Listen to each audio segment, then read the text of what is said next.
الحمد لله وكفى وسلام على عباده الذين اصطفى أما بعد فأعوذ بالله من الشيطان الرجيم بسم الله الرحمن الرحيم شهر رمضان الذي أنزل فيه القرآن هدى للناس وبينات من الهدى والفرقان فمن شهد منكم الشهر فليصم صدق الله العظيم وصدق رسوله النبي الأمي الكريم.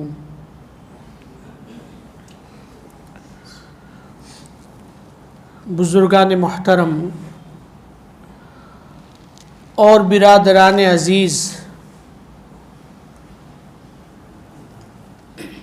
امام ربانی حضرت مجدد الفسانی رحمۃ اللہ علیہ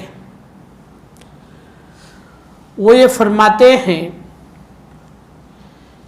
کہ جس طرح سورج کے طلوع ہونے سے بہت پہلے ایک نورانیت ظاہر ہوتی ہے اور یہ روشنی دھیرے دھیرے بڑھتے جاتی ہے یہاں تک کہ سورج کے طلوع ہونے سے کچھ پہلے اسی طرح روشنی ہو جاتی ہے جس طرح سورج طلوع ہوتا ہے. اسی طرح نصف شعبان کے بعد رمضان المبارک کے انوارات اور برکات یہ ظاہر ہوتے ہیں، یہاں تک کہ جب رمضان المبارک کے آغاز سے پہلے اتنے انوارات اور برکات ہوتے ہیں جو عین رمضان میں ہوتے ہیں. اور یہ مہینہ اتنا رحمتوں اور اتنی برکتوں والا ہے کہ اللہ کے رسول صلی اللہ تعالی علیہ وسلم رمضان المبارک کے لیے دعا فرماتے ہیں. جب ہم رجب کا چاند دیکھتے ہیں تو یہ دعا پڑھتے ہیں کہ اللہم بارک لنا فی رجب و شعبان وبلغنا رمضان، کہ اللہ ہمیں رجب اور شعبان کے مہینے میں برکتیں عطا فرما اور ہمیں رمضان تک پہنچا دے. احادیث میں یہ ایک ایسا موقع ہے کہ اللہ کے رسول صلی اللہ تعالیٰ علیہ وسلم نے اپنی زندگی اور اپنی حیات کے لیے دعا فرمائی ہے کہ فرمایا اے اللہ رمضان المبارک تک ہمیں پہنچا دے. صحابہ کرام یہ فرماتے ہیں کہ جب رمضان المبارک کا آغاز ہوتا تو اللہ کے رسول صلی اللہ تعالیٰ علیہ وسلم 3 چیزوں میں اضافہ فرماتے ہیں. پہلی چیز تو عبادات ہے، آپ عبادتوں میں اضافہ فرماتے ہیں. حالانکہ اللہ کے رسول صلی اللہ تعالیٰ علیہ وسلم عام دنوں میں بھی آپ کی عبادت کا یہ حال تھا کہ حتیٰ تورمت قدمہ، کہ آپ کے قدم مبارک پہ ورم آ جاتا، سوج جاتے.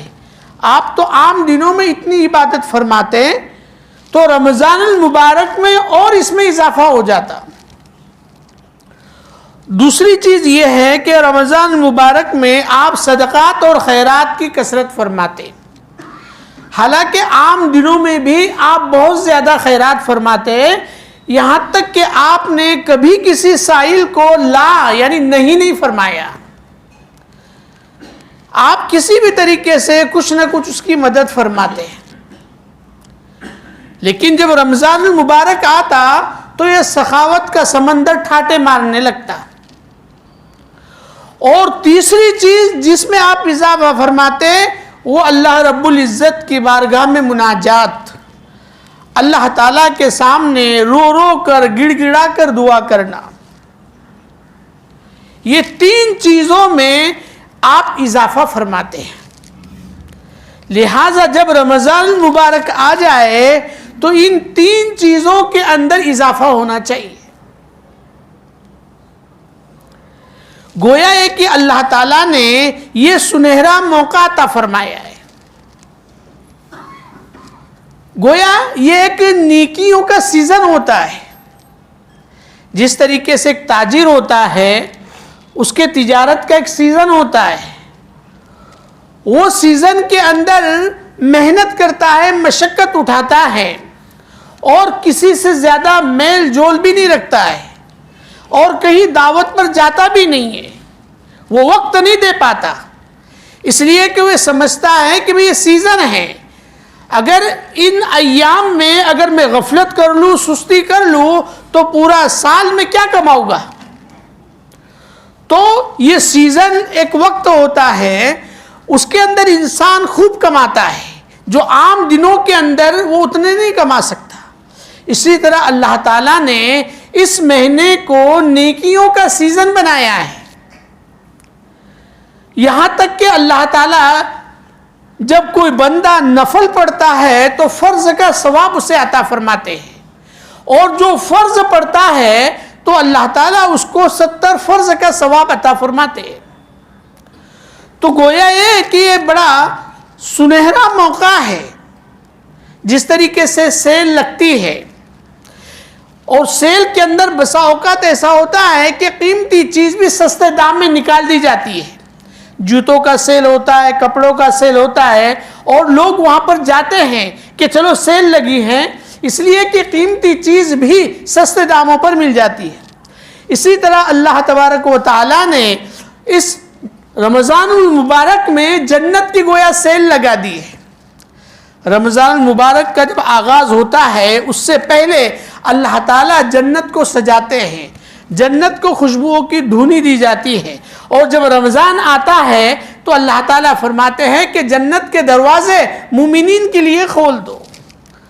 گویا جنت کو اس طرح سجا دیا جاتا ہے جس طریقے سے دلہے کے لیے دلہن کو سجایا جاتا ہے. تو اللہ تعالیٰ نے یہ موقع عطا فرمایا ہے.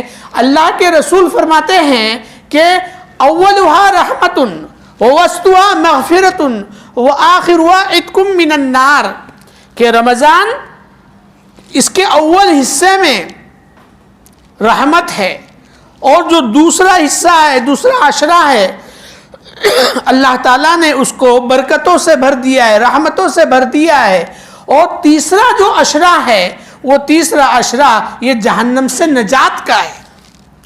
اسی لیے اللہ کے رسول صلی اللہ تعالیٰ علیہ وسلم نے فرمایا کہ وہ شخص ہلاک اور برباد ہو کہ جو رمضان المبارک کو پائے اور پھر بھی وہ اپنی مغفرت نہ کروائے.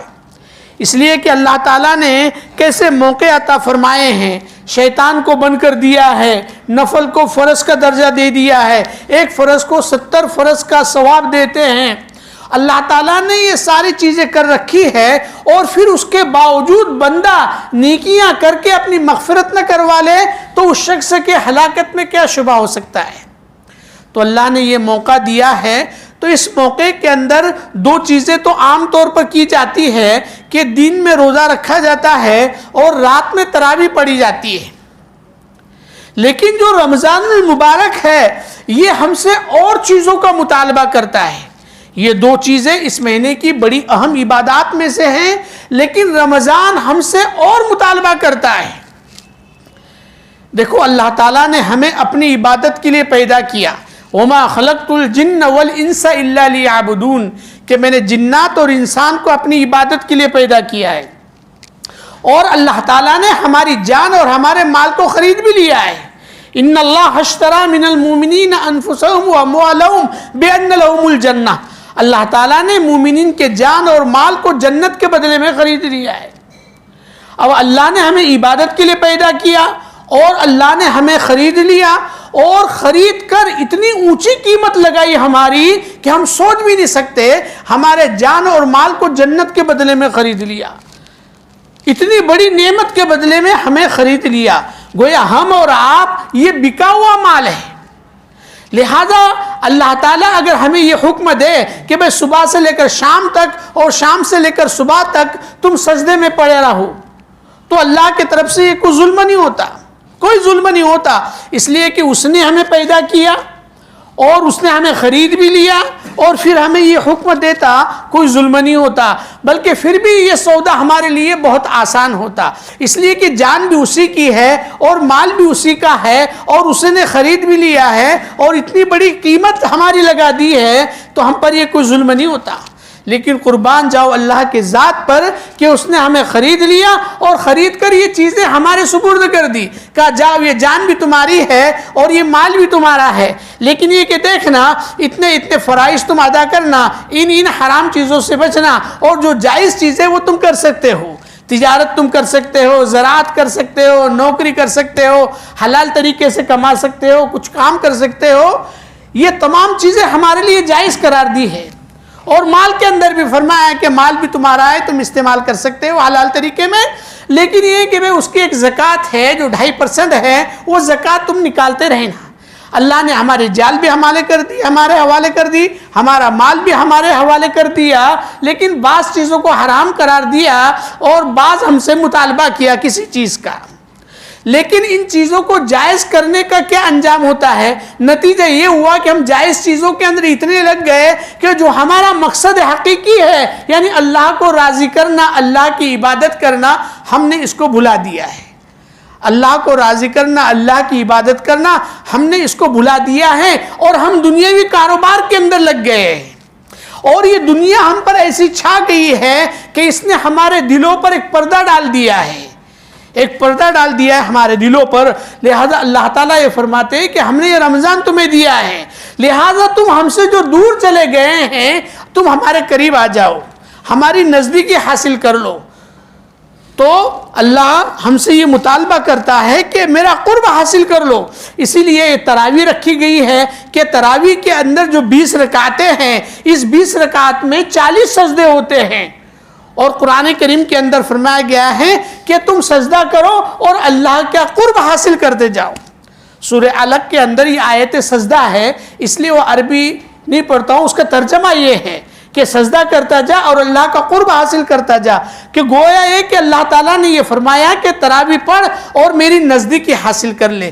تو اللہ تعالیٰ نے یہ مہینہ اپنے قرب کے لیے بنایا ہے کہ ہم یہ پورا سال جو اللہ تعالیٰ سے دور چلے گئے ہیں، اب ہم اللہ تعالیٰ کے قریب آئے۔ تو ایک چیز یہ ہے کہ خوب عبادت کرنا ہے تاکہ اللہ کا قرب ہمیں حاصل ہو جائے۔ لہذا جو چیزیں فضول ہے، بیکار ہے، دوستوں کے ساتھ اٹھنا بیٹھنا ہے اور اسی طرح ہنسی مذاق کرنا ہے، اس کو ترک کر دے اور ان اوقات کو اپنی عبادات کے اندر لگا دے۔